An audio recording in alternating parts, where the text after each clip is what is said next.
Uma grande autoridade acaba de renunciar ao cargo, já assinou a renúncia e já está fora do cargo, gente, tá?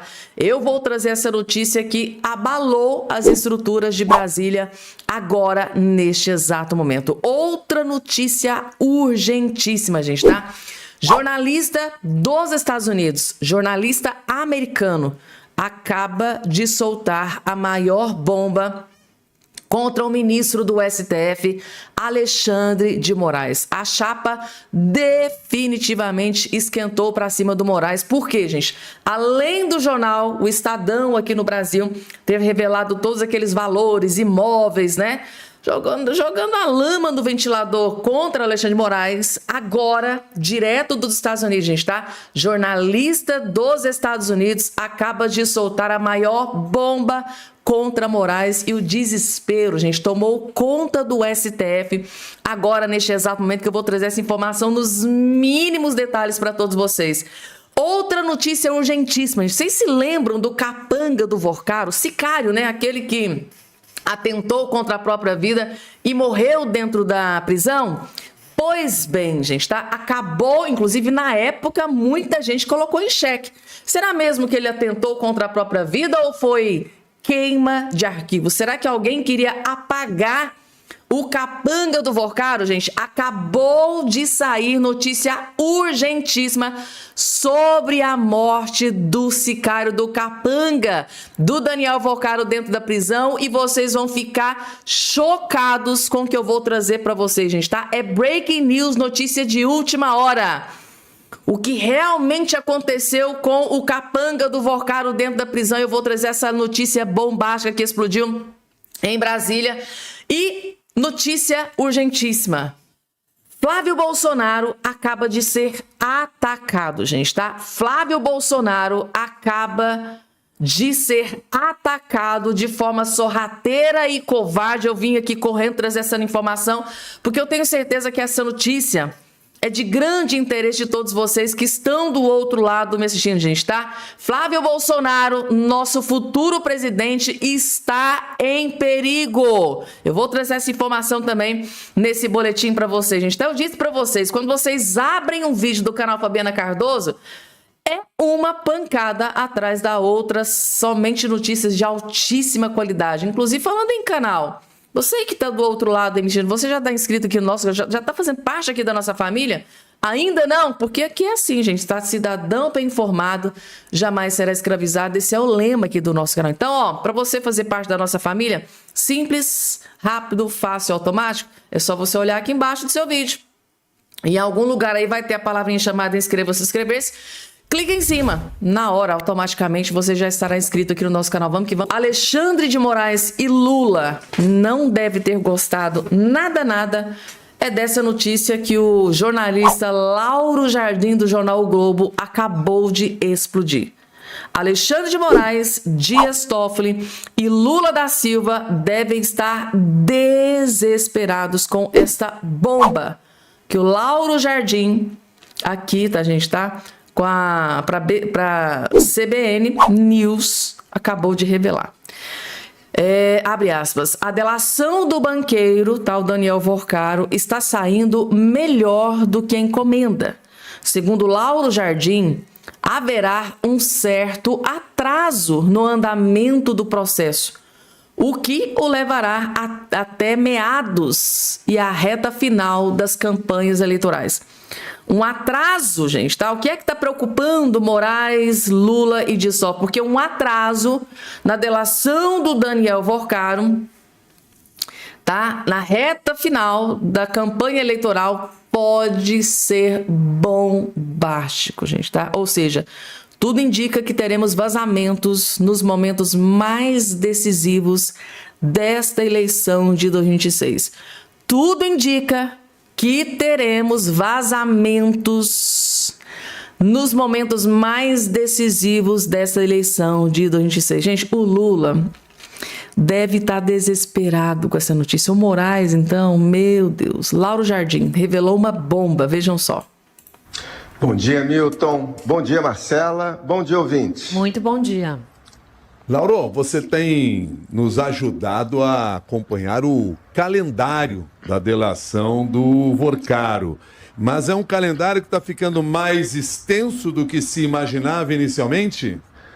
Pois é, Milton. 2 semanas atrás, quando os advogados de defesa do Vorcaro assinaram um termo de confidencialidade com a PGR e com a PF para fazer uma delação premiada, as partes envolvidas estimavam um prazo de uns 90 dias aí para homologação do acordo pelo Supremo. Ou seja, lá pelo final de junho, tudo está resolvido. Só que isso mudou. Pelo que eu apurei, agora a previsão é que todo esse processo de delação dure aí uns 150 dias, o que significa que só no fim de setembro, tudo estaria terminado.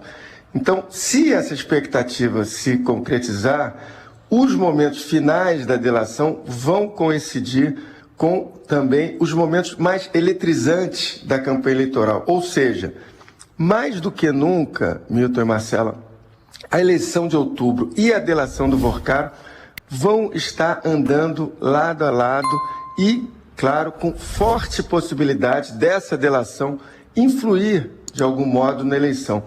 Só que para saber exatamente, com certeza, quem poderá ser ferido com essa delação, é preciso ver quem o Vorcaro vai botar na roda. E isso, Milton e Marcelo, ninguém ainda tem muita certeza sobre isso. Por enquanto, sobram muitas especulações, mas, repito, são especulações. Para que o ouvinte entenda melhor, é importante dizer que, neste momento, os advogados do Vorcaro ainda estão na fase de ir diariamente na Superintendência da Polícia Federal em Brasília, onde ele está preso, para definir o que vai ser oferecido à Polícia Federal e à PGR como proposta de delação. Então, com 100% de certeza, ninguém hoje é capaz de dizer, por exemplo, se a delação do Vorcaro vai incluir 1, 2 ou 3 ministros do Supremo, se vai ter o nome do ex-presidente do Banco Central, Roberto Campos Neto, se a ala baiana do PT vai entrar, ou quem, entre os figurões do Centrão, vai ser brindado com as revelações da delação. Mas segundo André Mendonça, ele não quer saber de blindagem, não quer saber de proteção, é pro Vorcaro delatar todo mundo ou ele perde a possível redução de pena, né? A famosa delação premiada, né? Para que seja aceita a delação premiada, para reduzir sua pena, ele tem que entregar e delatar todo mundo. Ou seja, eu acho que tem uma nuvem negra pairando em cima de Brasília com essa delação do Daniel Vorcaro, que está sendo tão aguardada quanto uma final da Copa do Mundo, para vocês terem noção. Eu acho que quem não deve estar gostando nada dessa notícia de que a delação do Daniel Vorcaro pode ficar assim, às vésperas, né, do pleito eleitoral, mais próximo, né, do pleito eleitoral, é o Lula e Alexandre de Moraes, né? Por quê? São os dois, na verdade, o Dias Toffoli são os 3 mais implicados nesses escândalos, né? O Lula, integrantes do governo Lula, o próprio Lula, né, que recebeu o Vorcaro fora da agenda, integrantes de dentro do governo Lula que negociaram, teve negociações, né, aliados do Lula, integrantes do governo Lula que tiveram ali algumas negociações, né, com Márcia, com Daniel Vorcaro. O Alexandre de Moraes não preciso nem dizer aqui para vocês do quanto ele está atolado nesse escândalo de corrupção, mas em questão eleitoral para o Lula é uma notícia terrível que o Lauro Jardim acabou de explodir nesse exato momento, porque quanto mais perto da eleição é pior para Lula da Silva. Deu para vocês entenderem, né? Vamos lá, porque tem mais, gente, tá?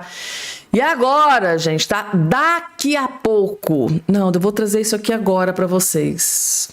Jornalista dos Estados Unidos destruiu Alexandre de Moraes sem dó e nem piedade. É aquele jornalista, gente, tá? Que já foi considerado um dos maiores inimigos do Alexandre de Moraes. Naquela época, né? Da Vaza Toga, que o Glenn, através da Folha de São Paulo, quase todo santo dia lá, explodia uma bomba contra Alexandre de Moraes. teve aquela questão do talha-ferro, né? O que acontecia na obscuridade do gabinete do ministro Moraes, que hoje o Moraes está aí perseguindo o talha-ferro. Esse aqui é considerado, gente, tá, um dos maiores inimigos de Alexandre de Moraes. E dessa vez ele bateu forte, destruiu Alexandre de Moraes. Glenn Greenwald ironiza patrimônio de Moraes. Segundo ele, nem um pouco corrupto, né? Se referindo a Alexandre de Moraes. Tá aqui, ó. Nesta segunda-feira 6, o jornalista americano, né, Glenn Greenwald, usou as redes sociais para repercutir a notícia de que a família do ministro Alexandre de Moraes do STF multiplicou o patrimônio desde 2017. De forma irônica, né, gente, tá? O profissional da imprensa parabenizou o juiz Alexandre de Moraes de forma irônica. Isso foi uma ironia, ele humilhou Moraes, gente, tá? Parabéns à família Moraes pela imensa fortuna que acumularam em um período de tempo tão curto, escreveu Glenn Greenwald em suas redes sociais. Tá aqui, gente, tá? Quando se tem o maior advogado do mundo, cuja grandeza as pessoas só descobriram depois que o Xandão chegou ao STF, isso é muito merecido. E nem um pouco corrupto, né? Então, segundo o Glenn Greenwald, Alexandre de Moraes não é nem um pouco corrupto, gente, tá? Subliminarmente, o Glenn Greenwald...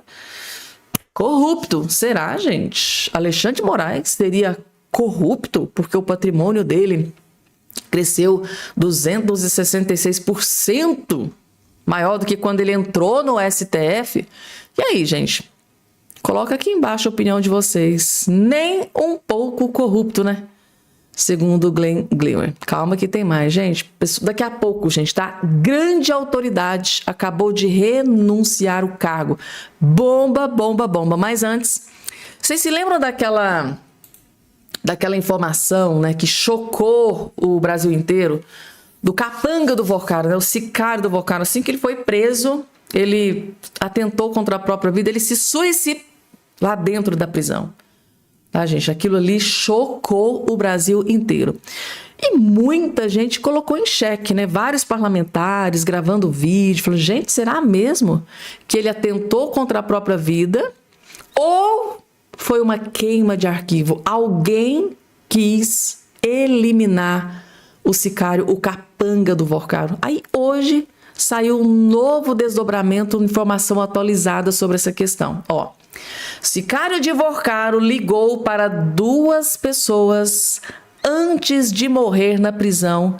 E PF tenta identificar os interlocutores, né? Para quem ele ligou antes de encerrar o inquérito. A Polícia Federal está se debruçando em descobrir para quem o capanga do Vorcaro, para quem que ele ligou antes de cometer aquele lá dentro da prisão. Tá aqui, gente, ó, no jornal O Globo, trazendo a notícia completa aqui para vocês. 1 mês após a morte de sicário, né, de Vorcaro, o capanga, né, do Vorcaro, a Polícia Federal aguarda exames para fechar inquérito e tenta descobrir alvo de ligação ao ser preso. Será que a morte do sicário tem alguma coisa a ver com essas pessoas que ele conversou antes, né? Ele foi lá, fez ligações, conversou com alguém e logo em seguida ele atentou contra a própria vida. Será que essas pessoas que ele conversou, ele tem algo a ver com essa decisão dele de tirar a própria vida? Ou foi queima de arquivo? O que será? Após a realização de 5 perícias, o inquérito sobre a morte do sicário e considerado operador banqueiro do Vorcaro tende a concluir que ele, de fato, atentou contra a própria vida na carceragem da Polícia Federal em Belo Horizonte e depois morreu devido ao tempo em que ficou sem oxigenação no cérebro. A Polícia Federal ainda tenta identificar um dos interlocutores para quem ele ligou após ser preso e aguarda a chegada de 2 exames para finalizar a investigação. A pergunta que fica é: para quem o capanga do Vorcaro ligou assim que ele foi preso, gente? Tá? Será que essa pessoa está ligada a morte dele dentro da prisão, a morte completa 1 mês nessa segunda-feira e a Polícia Federal está investigando. A Polícia Federal está tentando descobrir para quem o sicário, o capanga do Vorcaro, ligou antes de atentar contra a própria vida dentro da prisão, gente, tá? E com relação à queima de arquivo que muitos parlamentares colocaram em xeque, será mesmo que ele atentou contra a própria vida ou foi uma queima de arquivo? Afinal de contas, esse homem sabia muita coisa, né? Tinha muitas provas, poderia destruir a vida de muita gente. Então, muitos colocaram em xeque. Será que não foi uma queima de arquivo? Então, segundo a Polícia Federal, parece que realmente ele atentou contra a própria vida. E agora, gente, Flávio Bolsonaro está sendo atacado de forma sorrateira e covarde pelo Lula, pelo PT e pela esquerda, gente, tá? O jogo sujo da esquerda contra Flávio Bolsonaro. A ordem a partir de agora é o quê? Atacar Flávio Bolsonaro para tentar derrubar o Flávio Bolsonaro nas pesquisas. O PT vai criar uma estrutura para mentir sobre Flávio Bolsonaro nas redes sociais. A grande pergunta é: o inquérito das fake news do Moraes vai servir para incluir esses petistas mentirosos também dentro do inquérito? Ou depende de quem? Não vai ser incluído. Só vale para um espectro político. Será? Porque segundo informação gravíssima divulgada aqui pela jornalista da CNN, o PT está criando uma mega estrutura para disseminar um monte de fake news, mentiras sobre Flávio Bolsonaro, porque eles estão desesperados. O PT já admite nos bastidores aquilo que muita gente percebeu faz tempo. Está perdendo feio nas redes sociais enquanto o bolsonarismo cresce com o conteúdo. Então a ordem é atacar, mentir sobre Flávio Bolsonaro para que o Lula... Meu Deus, gente, isso aqui é muito cruel e covarde. Vejam só.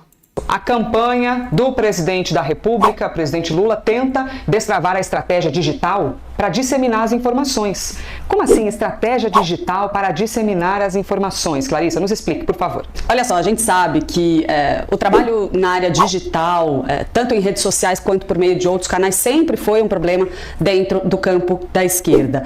Há um entendimento ali de que a direita trabalha muito bem nas redes, o bolsonarismo, claro, chega como grande expoente desse tipo de iniciativa, e a campanha do presidente Lula está enxergando sim também esta frente como um dos fatores que vem contribuindo para que Lula tenha dificuldade em deslanchar, em melhorar a sua popularidade aí nessa largada da pré-campanha eleitoral. O que está sendo desenhado nos bastidores da pré-campanha petista neste momento? A ideia de que é preciso criar alguma plataforma, um sistema mais robusto, bem organizado, bem gerenciado para disseminar informações nas redes sociais.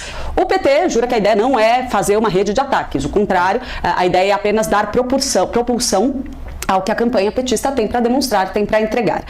E eles pretendem utilizar, Elisa, como base uma iniciativa que já está em andamento, que foi liderada por Paulo Camoto, que é amigo do presidente Lula, presidiu a Fundação Perseu Abramo, quando ele estava no comando dessa entidade, que é aquela fundação petista, que também outros partidos têm fundações semelhantes. Ali, ele criou uma plataforma que se chama Pode Espalhar, onde é feita a disseminação de informações em redes como WhatsApp, TikTok, Instagram e assim por diante. E tem o entendimento dentro do grupo petista de que essa iniciativa foi bem sucedida e poderia servir como embrião para então deslanchar a estratégia digital do PT. E aí vale a gente notar qual que é o tipo de informação, o tipo de coisa que eles querem usar, em que eles querem utilizar esse tipo de sistema para fazer frente ao que eles entendem como um grande sucesso de Flávio Bolsonaro nas redes até o momento. O que me dizem alguns integrantes da campanha de Lula? Que a avaliação interna neste momento é que Flávio não só está conseguindo reproduzir muito bem o sistema usado por seu pai, como conseguiu uma inovação nessa frente. Nesse tipo de iniciativa, como do meu amigo Flávio, que a coisa parece que pegou muito bem e, de fato, acabou virando uma trend favorável a Flávio Bolsonaro na visão do próprio time do presidente Lula. Então a ideia é tentar criar uma plataforma que consiga fazer frente a esse tipo de coisa. Resumindo para vocês, gente, tá? É muito perigoso, muito perigoso isso aqui, porque O PT, o Lula, né, a esquerda, está percebendo que o Flávio Bolsonaro está imbatível nas redes sociais. Não só o Flávio, mas os aliados do Flávio Bolsonaro, parlamentares, jornalistas, youtubers, digitais influencers. Gente, é um crescimento avassalador nas redes sociais. E o Lula e os seus cupinchas estão percebendo, olha, se a gente ficar só assistindo, tá, a direita crescendo nas redes sociais, a gente vai ficar para trás. Então, eles estão arquitetando um plano para ter também uma espécie de uma plataforma, um meio como eles podem atingir, chegar até milhões de pessoas. E qual que é o foco ali? Atacar o Flávio Bolsonaro. Divulgar, disseminar informações que possivelmente pode ser fake news, notícia falsa, mentirosa. Então, se isso acontecer, se eles forem através de um novo subterfúgio, uma nova, sei lá, uma nova plataforma, um grupo, alguma coisa nesse sentido, né? E for lá divulgar alguma fake news de forma covarde contra o Flávio Bolsonaro. A minha pergunta é a seguinte: o Alexandre de Moraes vai incluir esses petistas, esses esquerdistas, ou até mesmo membros de dentro do governo Lula, aliados, né, parlamentares aliados ao Lula, vai incluí-los nesse inquérito das fake news? Porque recentemente o Rogério Correia, né, que é um deputado federal grudado igual um carrapato ao Lindbergh Faria, e muito aliado do Lula, foi lá e divulgou uma notícia falsa, fake news de Bolsonaro abraçado ao lado do Daniel Vorcaro, fake news feita fajuta, fake news, notícia falsa fajuta, de uma foto como se Bolsonaro estivesse ao lado do Vorcaro. Eu não vi o Rogério Correia do PT no inquérito, sendo inserido no inquérito das fake news. A gente precisa ficar muito atento a essa questão, gente, tá? Se esse inquérito das fake news vai ser utilizado para perseguir a oposição, porque, ao que tudo indica, gente da esquerda jamais será incluído nesse inquérito das fake news. A maior prova que eu tive disso foi quando o Rogério Correia disseminou aquela notícia falsa nas suas redes sociais e ele só teve que ir lá, olha, estou me retratando, estou pedindo desculpas e só isso.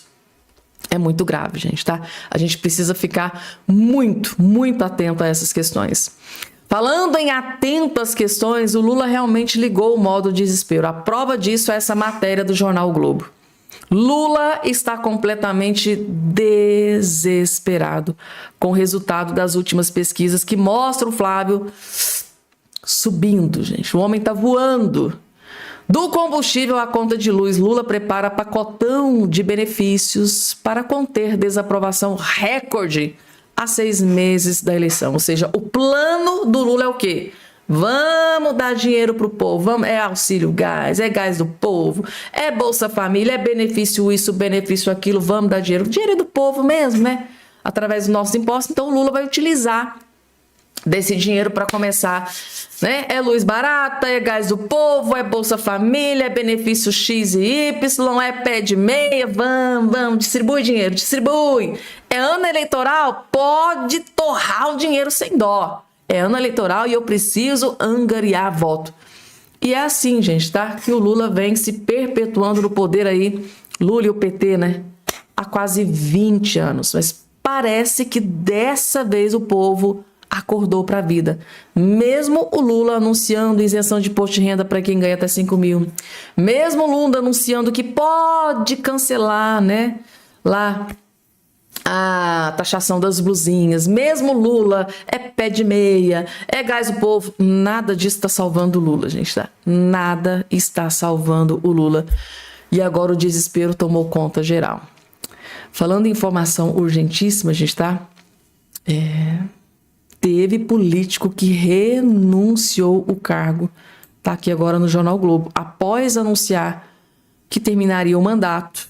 Ele mudou de ideia, ele desistiu, tá? Ele tinha falado que iria terminar o mandato. Não, eu vou continuar aqui, vou terminar o meu mandato. Desistiu.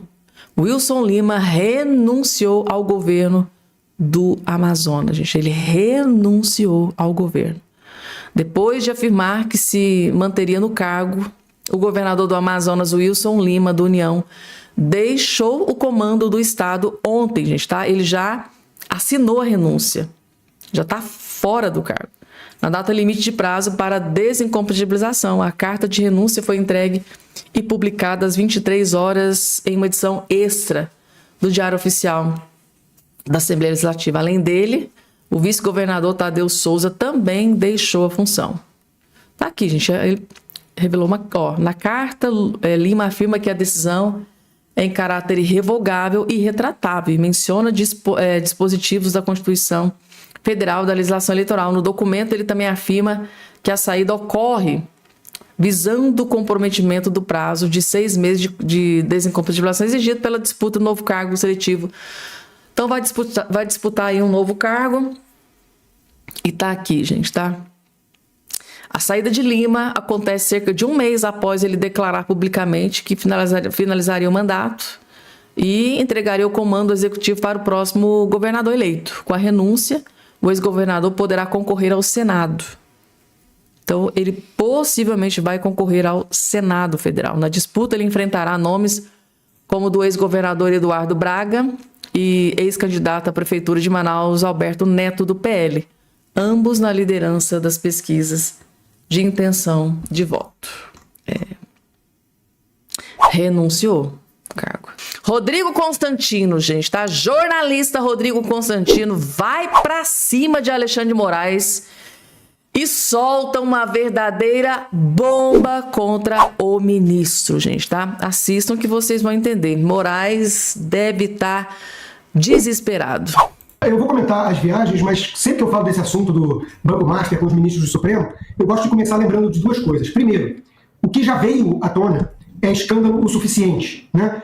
O contrato de 129 milhões que foi admitido pela dona Viviane Barça de Moraes e que deu uma justificativa que ninguém acreditou, porque ela pagou 650 vezes mais do que ela poderia contratar. Ela foi paga, na verdade, 650 vezes mais do que qualquer advogado calibrado de Nova York cobraria. Né? Então, para entregar algo que não entregou, né? O compliance do banco, que o banco não usava o nome do escritório, imagina você gastar essa fortuna e nem querer botar na placa lá no site do banco que fez com o escritório, tal, né? A peso de ouro, e depois, com os metadados aí, ficou claro que sequer foi ela que fez, parece que foram funcionários do próprio Banco Master. Melhor até para ela, né? Porque a operação que prendeu o Vocaro chama-se compliance zero. Né? O que ela fez de trabalho, se é que fez, foi péssimo. Então, esse escândalo por si só já basta. Né? E a segunda coisa que eu venho repetindo sempre é que em qualquer país sério, com um escândalo desses, o Alexandre de Moraes já estaria fora do STF e sentado no banco dos réus. Agora a gente pode começar a falar. A coisa só piora. A reportagem, se eu não me engano, do Globo, né, bateu as horas dos voos. E isso mostra que é coincidente com os comentários do Vocaro com a sua namorada, noiva, cúmplice, sei lá, né, dizendo coisas sobre o Alexandre. Por que o Alexandre viajou no mesmo avião, aliás? Ele é da banca? Ele é do mesmo escritório? Da mulher e dos 2 filhos? Não sabia, né? Acho que ninguém sabia. Achei que ele fosse ministro do Supremo. Então não tem cabimento. O que ele estava fazendo junto? E, claro, ela dizer que é normal alugar esses jatinhos, tudo, vários escritórios de advocacia muito maiores do que o escritório da família do Moraes, que tem só 10 ou 11 advogados, já se manifestaram dizendo que não é normal viajar uma vez por mês de jatinho particular, né? Contratar. Para quê? Que grande causa ela tinha para defender o cliente? Entrou como esse pagamento? Ela fez do escritório ou foi descontado, como ela alega, do contrato, né, de prestação de serviços que, pelo visto, não foram prestados? Então, é evidente que isso aí era o Vocaro falando, estou mandando meu avião para pegar vocês. E o Alexandre ia se encontrar com ele, provavelmente. Né? Então, o grau de promiscuidade, de corrupção dessa história já está escancarado para todo mundo. Todo mundo já entendeu que o que o Vocaro estava comprando era o lobby do Alexandre de Moraes, ou seja, os serviços do STF para protegê-lo. Tanto é que no dia que ele descobriu sua própria prisão, com hackers e tudo mais, né, e comprando gente dentro de tudo que é lugar, ele mandou uma mensagem para o escritório do Alexandre de Moraes perguntando, vai bloquear? Né? Então, ele pagou caro para ter esse tipo de serviço do Alexandre de Moraes.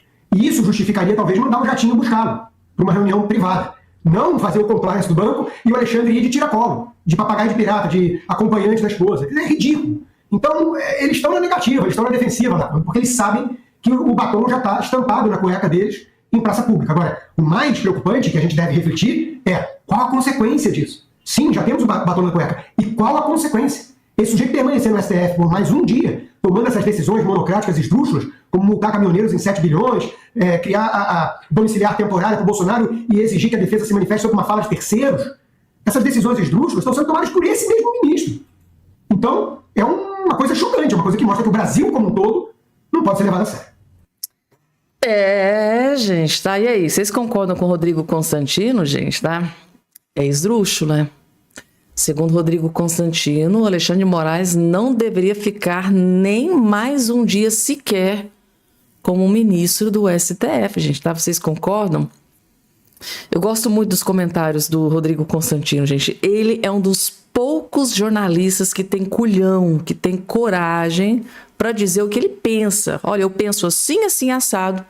E ele não só pensa, não, ele vem e fala, joga a lama no ventilador, expõe toda a podridão que cerca, né, Alexandre de Moraes, Dias Toffoli e a podridão do judiciário brasileiro. Tem que ter muito culhão e muita coragem, tá? Calma, que daqui a pouco eu vou trazer uma outra bomba. Jornalista dos Estados Unidos, tá? Não é só o que o Estadão revelou aqui hoje sobre os valores de imóveis, né? 23 milhões de imóveis da família Moraes. Calma, gente, tá? Isso é fichinha. Perto do que um jornalista dos Estados Unidos acabou de explodir contra Moraes. Daqui a pouco eu vou trazer essa informação para vocês, porque agora o ministro André Mendonça, o terrivelmente evangélico, vai partir para cima de Alexandre de Moraes e Dias Toffoli. A depender do que surgir nas investigações, o André Mendonça, indicado pelo Bolsonaro, promete partir para cima de Alexandre de Moraes e Dias Toffoli sem dó e nem piedade. Quer entender? É só assistir esse vídeo. Vejam só.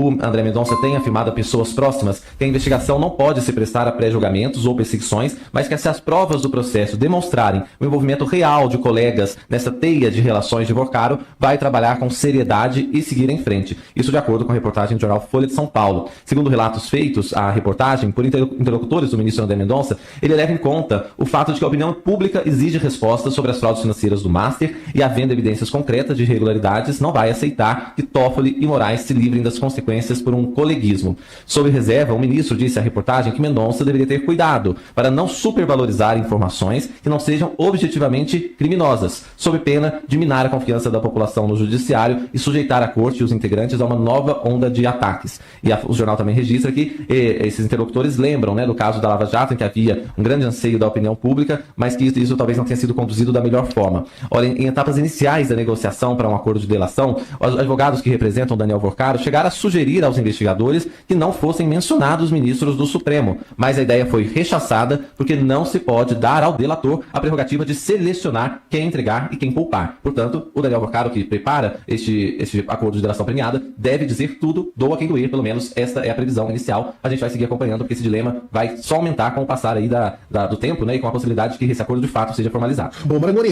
a gente... Tá aí, gente, o recado do ministro André Mendonça, o terrivelmente evangélico, tá? Mendonça avisa que não vai poupar Moraes e Toffoli no escândalo do caso Master. Se do que for investigado, né, gente, tá? For comprovado algum crime, vamos supor que nas investigações da Polícia Federal realmente, de fato, se confirme algum tipo de crime por parte do ministro Moraes e Dias Toffoli. Segundo aqui, interlocutores, pessoas próximas, né, ao André Mendonça, ao ministro André Mendonça, ele não vai poupar. Cometeu crime, vai ser punido, vai ter que ser responsabilizado. Quem não deve estar gostando nada dessa notícia deve ser Alexandre de Moraes e Dias Toffoli, não é, gente, tá?